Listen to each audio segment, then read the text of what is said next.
everyone. This is criminal profiler Pat Brown, and I just read an article today that just made me livid.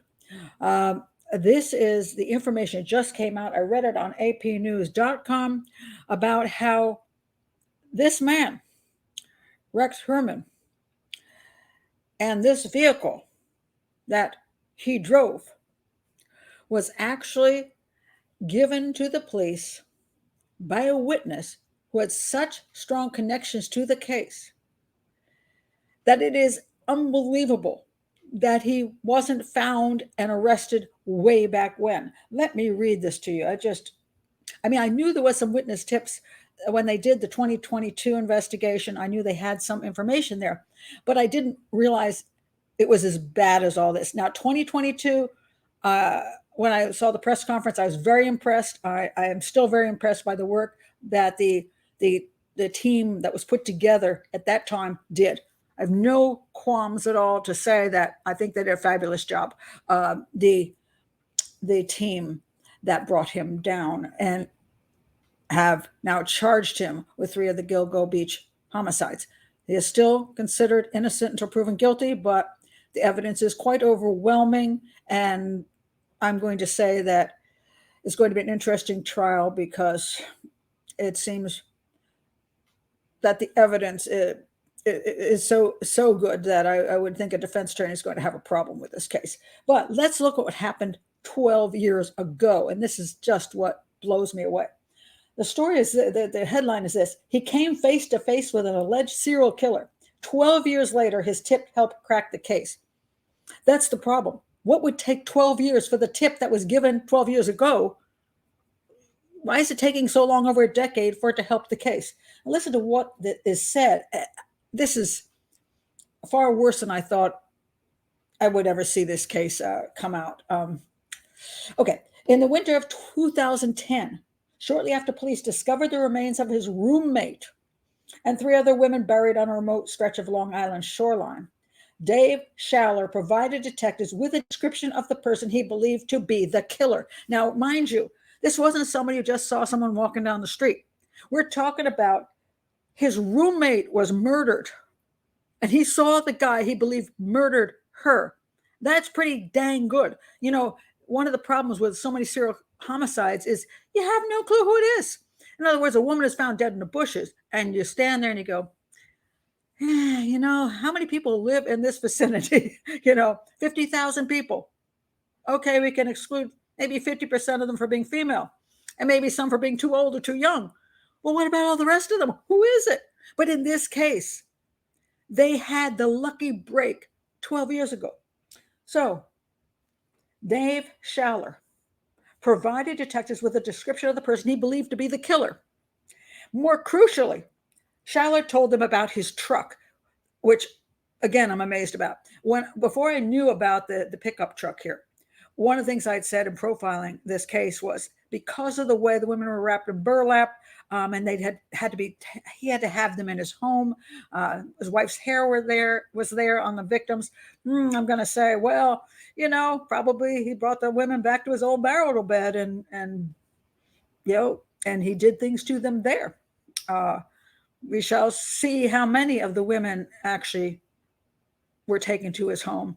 And that's what the police believe right now, and they're looking at that because he needed to have time, and his wife was out of town, and the children were out of town, and hey, what better place than a place where you can enjoy yourself, shall we say.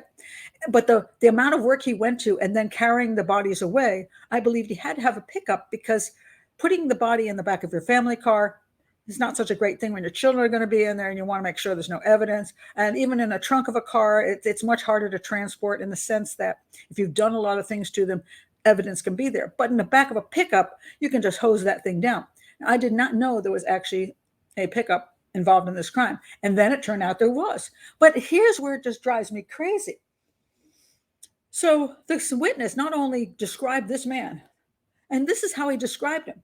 The man they were looking for was a towering Frankenstein-like figure with an empty gaze. Okay, well, the empty gaze doesn't matter.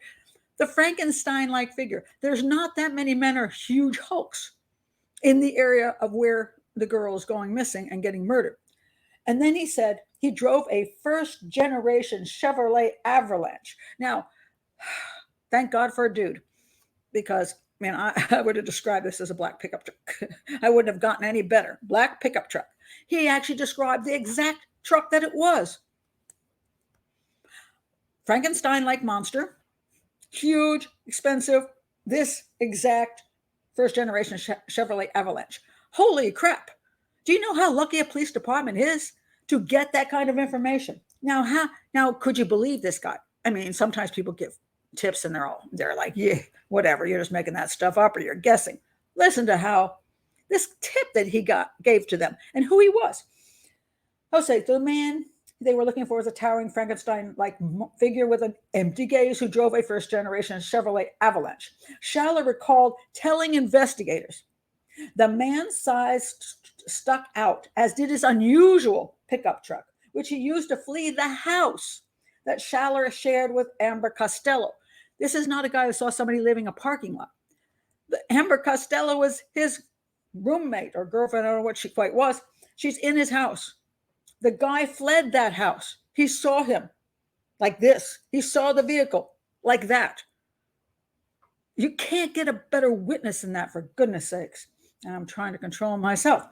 On that night, Schaller said he came home to find the stranger threatening Costello, an occasional sex worker who had locked herself in the bathroom.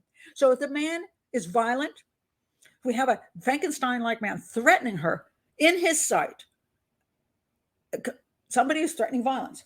The two men came to blows with a hulking intruder eventually leaving in the truck. So we're talking about right in his face. That is a memorable face. Okay, the really memorable face. And you're seeing him in your home, and he's threatening, and you come near to him, and you come to blows. You got to remember the face. All right. The two men came to blows with a hulking intruder eventually leaving in the truck. Prosecutors say Costello was last seen alive on September 2nd, 2010, as she left her home to meet the same client, which wasn't too bright on her part, I admit. Went to go see the same client. So he knows that she went to see him.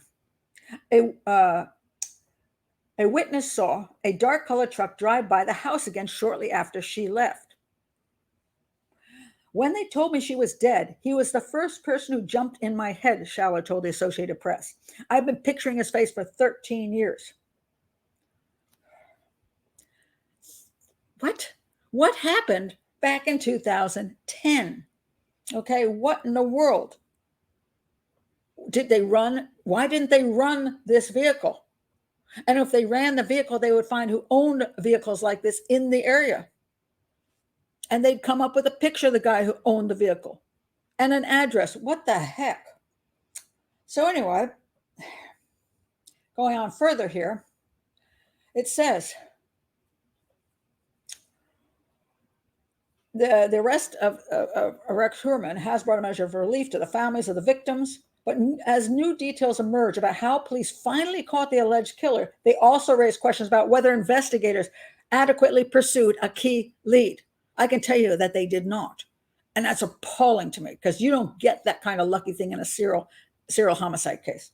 Schaller's description of the stranger in his truck, that may have helped solve the case sooner, like a decade sooner, and maybe saved a lot of other lives. Unbelievable. Just unbelievable. This was crucial information, and I don't know why they didn't share it, said Rob Trotta, a county legislator who worked as a Suffolk County police detective until 2013. They made some serious blunders here. Yes. So now into 2023, with this new task force, they ran. Took a fresh look at the evidence. When they ran this description of the truck through a vehicle records database, one of the results turned up a hit. A man who owned a Chevy Avalanche lived in the neighborhood that investigators were already zeroing in on as a suspect's likely location. Now, they did this through cell phone data, having this box, that put it in the right place, Massapequa. But hey, that was all you needed is anybody near anywhere near Long Island and the Gilgo Beach area, anyone within a reasonable 20, 30-minute drive who had that vehicle and looked like that. This isn't rocket science here. You just didn't do your job. So it says Tierney told the AP he did not know why police had not run a search earlier, but suggested the piece of information may have been lost within a sea of other tips. No. Oh my goodness. Okay. In a sea of other tips. Every other tip wouldn't been, I live with a woman, the woman who disappeared, and the guy came in right before she disappeared and threatened her. And this is his face and this is his vehicle. This is not something that gets lost in a sea of tips. This is incompetence, absolute 100% incompetence. And I find this horrific. Let me tell you something. I know how this works. And this is one of the things that got me into criminal profiling, because there were times when the issue is not so much whether the evidence was there, but whether anybody followed the evidence. And back many, many years ago, like 30 now, I turned in a tip to the police. I had a person renting my house, a room in my house for 1 month. He was dating one of my friends. She lived on the other end of a bike path, and he walked that bike path every day to her house and back. On the particular day that he walked to her house, she told him she had broken up with him. It was only been a month-long relationship, but she broke up with him, and he walked that path back. And during the time he walked the path back, a woman was raped and murdered. Body found in the stream next to the path. I had already had concerns about the fellow. His behaviors were creepy. That's why my friend broke up with him really quickly. She's like, this guy's weird. I asked him if he had been on the path. And he said that he had been on the path. And he made up a strange story about how he, instead of coming straight down the path to my house, that instead waded through the stream that her body was found in and came up behind a bowling alley and came down another street. And then he just walked away. And I said, well, are you freaked out about the fact that this girl's there? And he said, well, I don't know her, so I don't care. And, oh, Lord. So he went off to work the next day, and I did a room search, and I found things that were concerning. And I went to the police station and turned evidence over to the police. And I said, look, I'm not saying this guy's guilty because I don't know. I mean, I don't know. All I'm saying is that I have a story in my hand that says that he describes himself in this fictionalized story as Death. And Death wore his face and Death used his name, and he killed people in the park. and he was on the path at the time the woman was killed, at exactly the time the woman was killed. And there was a whole bunch of other things that were very concerning. I turned this into the police, and all I expected at that moment was that the police were going to show up, take him into the police station, and question him. And they never did. It took them 7 years before they interviewed him. 7 years. And after 7 years, he came in, he failed a polygraph. They said he's the guy. And then there's a whole bunch of other things that went wrong after that. And one day I'll explain all of this. And it isn't a case of whether he's guilty or he's not guilty. That is not the issue. The issue that appalled me was that you had a person 2 days after the crime come in and say, he stated he was on the trail. I can give you the witness from the other end of the trail and that he broke up with her and that he left at that particular time. Here is other stuff that you want to look at. And I just expected they would do due diligence. And even if he was innocent, they would have at least have then cleared him. And so he wouldn't have suspicion on him any longer. But on the other hand, if he was the guy, they would have him 2 days after the crime. It took them 7 years. So when I heard this brought this whole thing back to me. My concern so often is, how are police investigations done? Are they done properly? And I know most investigators, most detectives, I'm on their side. I always say detectives are the real profilers. They have the case. They have the first 48 hours. They have to do the job. They have to figure it out. And they have a hard job. It's a hard, difficult job. And especially When you're talking about something like a sexual homicide, where it's not obviously, oh, it's the husband or it's the boyfriend or something, it's the gang guy over here. It's, you don't know who it is. They're very difficult cases to solve. So when you have something that's this good as a tip, a witness who actually sees the guy who was right with the woman before she was murdered, and he has a description that is very unusual, and a vehicle which is very unusual. How the heck do you put together very unusual and say, oh, whatever, we'll just not bother with it? And you can even run this vehicle and come up with him. This is appalling. This is absolutely just despicable, in my opinion.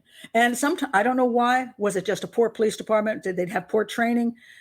Who knows? I don't know. And one thing I want to say, anybody who's watching this, please don't go to the whole police corruption thing and that he's part of a sex ring on Long Island. All this nonsense. That's not true. Okay. Most of the time when we have a case go south, it's because either it's a very difficult case and it's hard as heck to solve, or evidence is overlooked, or really good information is ignored. Or that there's just not enough training so that someone can look at the scene and look at the way the crime went down and be able to pinpoint things that would lead you in the right direction. Those are usually the reasons: lack of training, incompetence. Okay, it's one of those two usually. And I don't know what happened here, but it's really sad. This guy should have been off the street a decade ago, because I mean, how lucky could any police department get to have a description of the killer, the likely killer, and the vehicle he was driving, and have them both be very, very unusual.